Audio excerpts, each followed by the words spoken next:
Ma'am, I represent Telugu Desam Party. On behalf of Telugu Desam Party, I'm standing here. A party which is a regional party from Andhra Pradesh, which has substantial amount of members in this house as well as in Rajya Sabha. On behalf of Telugu Desam Party, I stand here in support of both women reservation. On behalf of Telugu Desam Party, I stand in support of delimitation also. And as just Mahoji has posed, a lot of people are posing a lot of questions to us. Of course, this is democracy. A lot of people will pose and we have to answer. As a regional party, that too coming from South India, the first question is, as you're coming from South India, are you going to support this? Second question is, will TDP support delimitation as well as women's reservation if the seats are 543 or 815? Whether TDP had considered about losing its representation with increase in seats? These are the questions. And fourth question was, why TDP is not asking for 2011 census or latest census? And fifth question is, does delimitation be fair? Wouldn't it be gerrymandering? These are the questions that people are posing it. Members inside the house and media outside are posing this to the Telugu Desam Party, and it's our duty to answer these questions. And it is our duty to put it on record also in this house. Ma'am, Telugu Desam Party is in support of women's reservation bill because we believe in what Ambedkar said. What Ambedkar said was, a constitution is a vehicle of life guided by the spirit of the age. Ma'am, from yesterday onwards, we could see a lot of women coming and sitting in the gallery in the anticipation. Thank you, Dada. Thank you, Dada. So they came in anticipation, inside the house and outside the house, the women sitting with anticipation that their representation will increase in the parliament, in the assembly also. Because until now, the policies are made for them also, even for women, are made mainly by men. And the time has come for women to actually raise their voice, to actually make the policies for themselves. And this is the spirit with which we are supporting this women's reservation, ma'am. And I said, this is the spirit of the age that people are asking for this, that women folk, which has 50% population in this country, is asking for this. So we need to understand why they are mooting for this, and they're fighting for this for so many years. And time has come, under the leadership of Narendra Modi ji, that this important amendments has been brought forward, and we need to support this, ma'am. Ma'am, the other thing we should also accept is the change is constant. It is never, it is never going to be same all throughout. With the times, there will be changes that will happen. Even with our constitution also, there are multiple amendments that are brought in. After almost 77 years, we are discussing about the 131st amendment. Because we believe that Indian democracy is vibrant. Our constitution is a living thing. And Ambedkar also mentioned that. So there are a lot of amendments that are brought in. That is the reason why Indian democracy is thriving. When you compare countries around us, Nepal, Pakistan, Sri Lanka, Bangladesh, ma'am, if you see all of them, how many coups have happened in that countries? How many armed revolutions have happened? How many times the constitution itself has collapsed? Why it didn't happen in India except for those 3-4 years during the emergency? Why democracy has thrived in India was because we believed change is constant. We believed what Ambedkar ji has mentioned. So this is a time we should respect that, and this is what women folk of India are asking for. This is the change they are looking for. So we need to support this. I'm requesting the opposition parties also, please see through it and support this. And the second question that everyone is asking is, would you support it even if it is 543 seats, or will you support it only if it is 815 seats? Ma'am, let me remind this House, when we talk about women on behalf of Telugu Desam Party, we don't talk about women as a voting issue, but we actually look at it much more deeply. We look at it in a way that we need to empower them socially. We look at it in a way we have to empower them economically. We need to empower them politically also. That is the ethos that our founder, N.T. Ramarao Garu, has believed in. Ma'am, he was a man of different ideas. At that time, all the political leaders expected people to come to them. But he was the leader who could go to the people.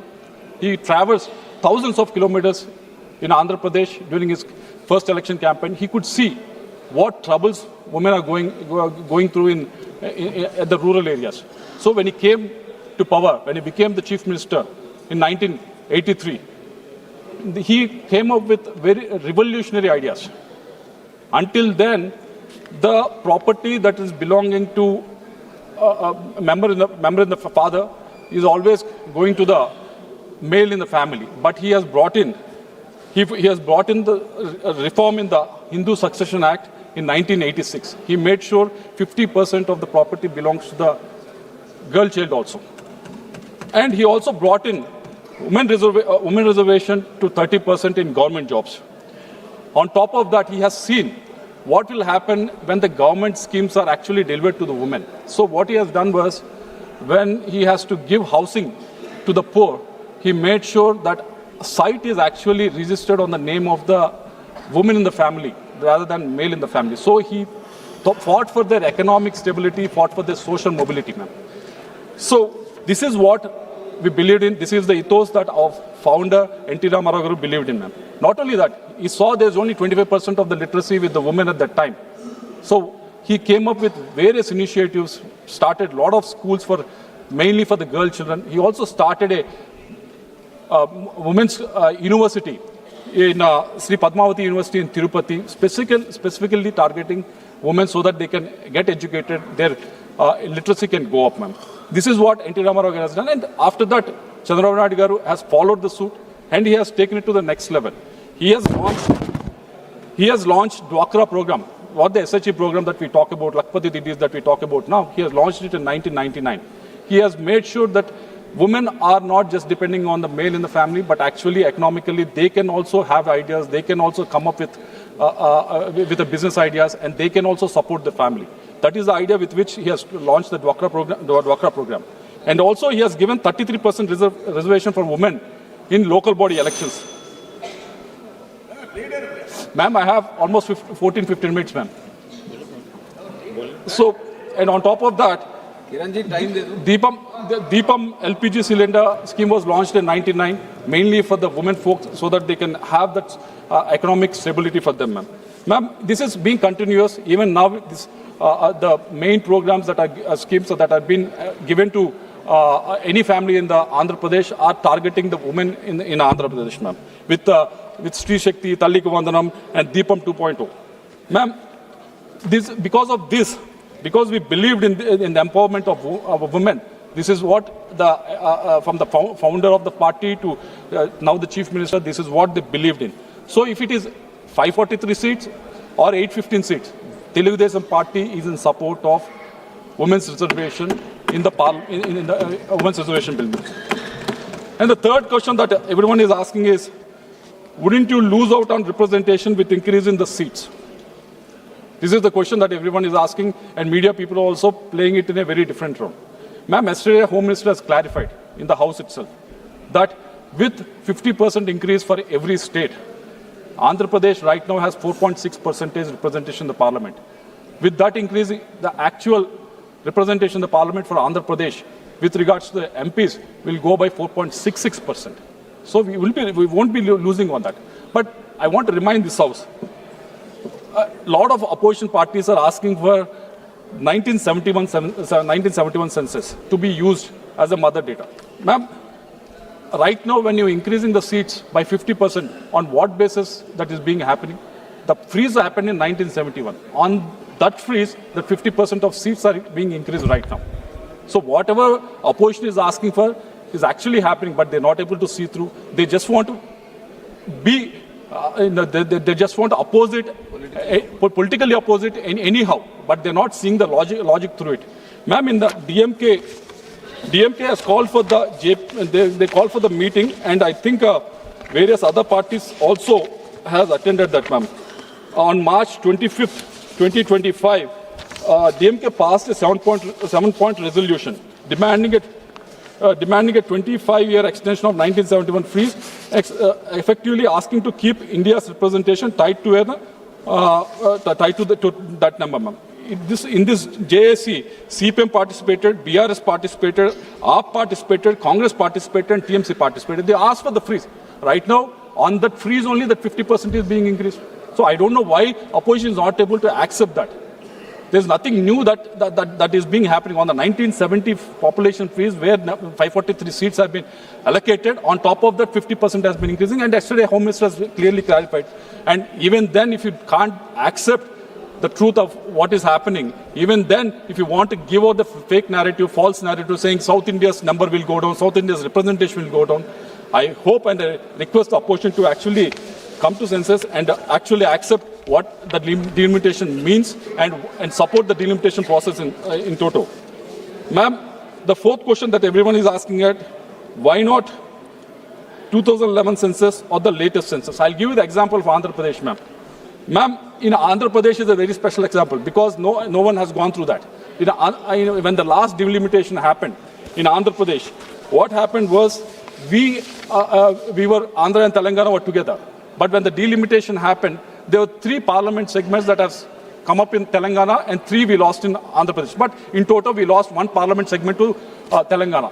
Even there were 7 MLA seats that were increased in Telangana region, and Andhra Pradesh was lost 7 assembly seats. Reason being, there's no politics here, but the reason being that population migration happened to Telangana at that time, ma'am. So if you go by that logic of using the latest census of 2026, ma'am, if you've seen the data, Andhra Pradesh fertility rate has been going down for almost one and a half decade. Our migration has been increasing for the last 2 decades. So if you go by the latest census or by the 2011 census also, we'll be losing out. The best deal for us is what Home Minister has proposed yesterday, wherein we are not losing it. Actually, we are increasing by 0.6%. So that is the reason why TDP is supporting this, ma'am. And the last question that everyone is asking is, does delimitation be fair? Wouldn't be gerrymandering? Example, yesterday, even K.C. Venugopalji has spoken about it. Ma'am, I'll give you the example of what happened in Andhra Pradesh when 2009 delimitations happened. Kuppam constituency, which is in Chittoor, our CM's constituency. It is in Chittoor parliamentary constituency. So at that time, Congress, which was in power, did the gerrymandering to make sure that the CM constituency is a target in such a way that no leader can come out of that. But and they reserved the seat to the SC candidate at that time.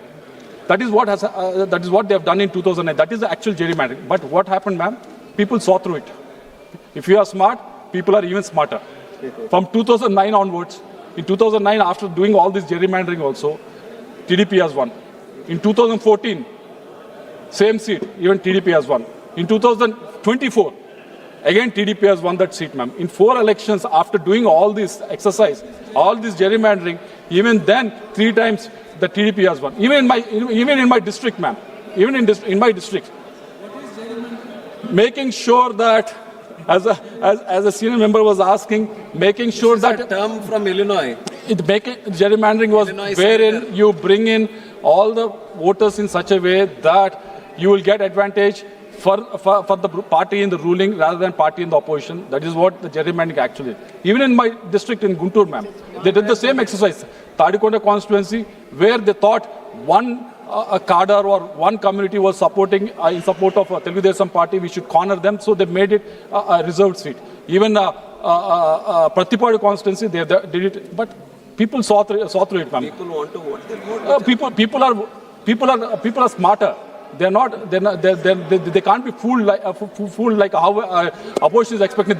When the Congress was in power, they tried to fool the people. Yes, they did. They tried to fool the people by doing this, because right now they're raising this issue of delimitation because they know what thievery they have done in 2009 delimitation. That's why they think that can happen.